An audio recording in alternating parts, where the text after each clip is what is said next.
Hai semua, minggu ni Teacher Mas nak buat satu aktiviti art and craft yang menarik, iaitu fireworks.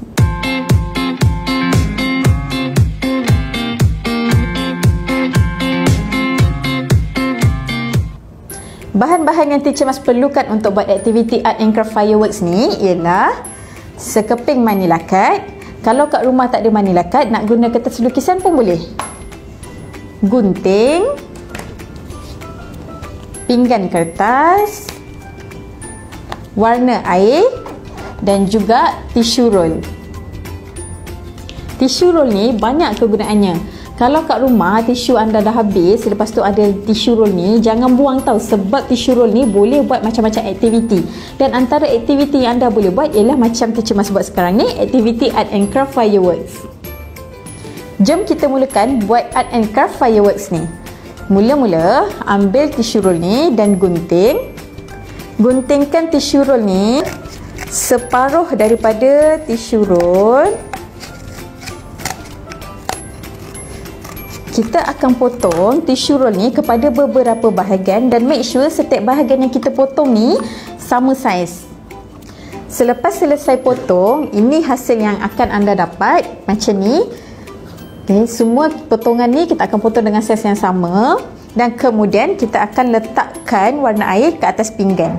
Selepas kita dah letakkan warna air ke atas pinggan, kita tekapkan tisu roll ni atas warna air dan kemudian kita lekapkan dekat atas manila card.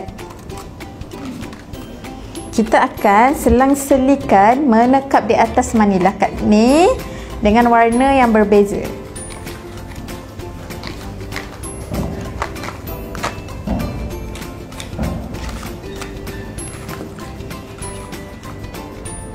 Kita akan menekap ke semua warna ni sehingga penuh satu manila card.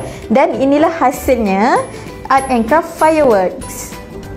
Wow! Aktiviti art and craft fireworks ni tak semestinya hanya menggunakan 3 warna ni je. Anda juga boleh pelbagaikan warna mengikut kreativiti anda. Jadi untuk ibu bapa kat rumah tu, anda bolehlah cuba buat aktiviti art and craft fireworks ni bersama dengan anak anda. Jangan lupa untuk subscribe channel YouTube Mindcare. Bye!